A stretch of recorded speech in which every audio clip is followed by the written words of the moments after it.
Cali cartel and Medellin cartel are hesitant about harming a DEA agent is because they knew. Remember what I talked to you about that rule earlier? We won't kill you if you don't kill us unless it's a situation where violence occurs.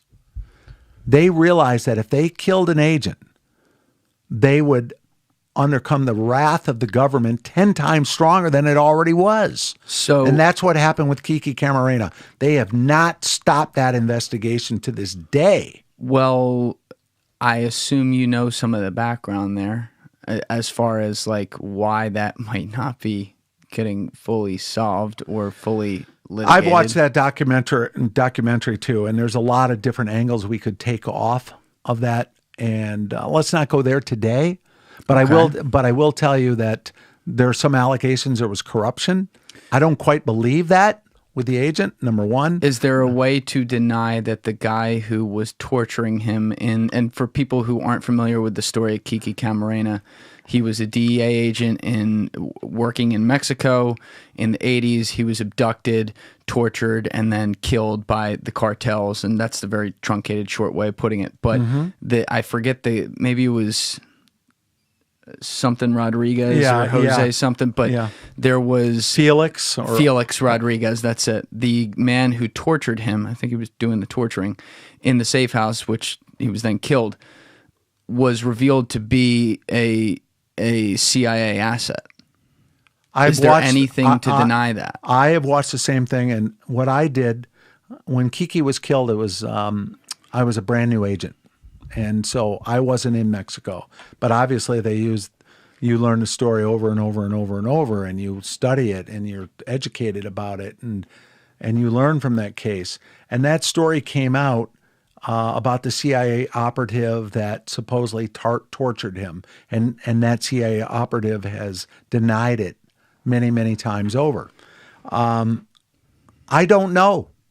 I can tell you this. Remember that senior officer, that agent that told me, I'm assigning you to the SWAT team because I want you to create the SWAT team? And he's in that special. He's one of the people that believe that theory, that there was something wrong. And I've never talked to him about it since. I've lost touch with the gentleman. But, well, what I did was I'd never heard of that CIA operative. I Googled it and I read all about the guy as well. And I hear he denies it. And I hear he's been honored by presidents and all that stuff. I don't know. But I will tell you this. Part of that allegation is that the head of the DEA office in Guadalajara was crooked, and that tipped off the cartel as to where Kiki was and all that. The agent's name was, I believe, Kirkendall. Yes. I highly doubt that. I highly doubt the head of the Mexican office, Guadalajara resident office, tipped off the cartel as to where Kiki Camarena was going to be at a given time, so he could be kidnapped, brutalized, tortured for several days. Two or three other people died during that as well, and his body was dumped. I highly, highly, highly doubt it. Part about the CIA operative torturing him, that's a whole nother story. That's not saying the DEA guy operated with the CIA guy. That's fair. And was that CIA guy there? I don't know. I have no idea. Could it have happened? Absolutely. But do I believe? I would bet a paycheck or two or three that Kirkendall was a very honest guy. I would not. You didn't know him personally, though, right? Kirkendall, I might have met him sometime over the years. Because keep in mind, I was a young 20s.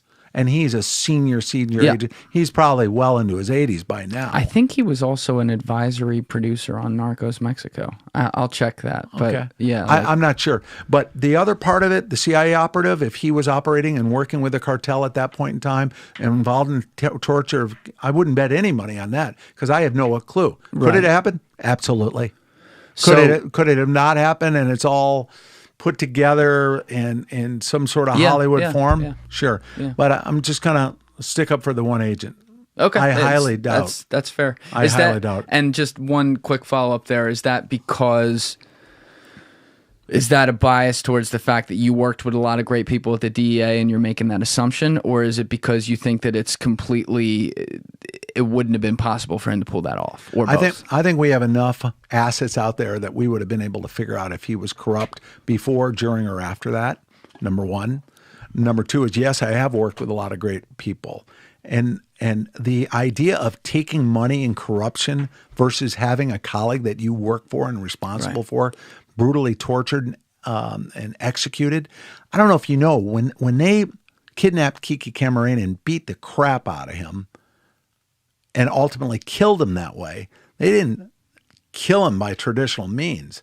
They tortured him for days. There was a doctor that injected him with drugs that kept him awake so he wouldn't pass out. His last words were, "I need a doctor," number one. Number two is, remember I told you about that supervisor that was working undercover, the guy named Joe in Detroit, and I took over for him on the undercover deal? He was transferred to go work on that operation, which was called Operation Leyenda. He was friends with Kiki Camarena. And he was a fluent Spanish speaker, and they transferred Joe over there down towards the Guadalajara area to work on that investigation. Thank you for watching the video, guys. Please hit that subscribe button and check out this clip's full podcast episode by clicking here or in the description below.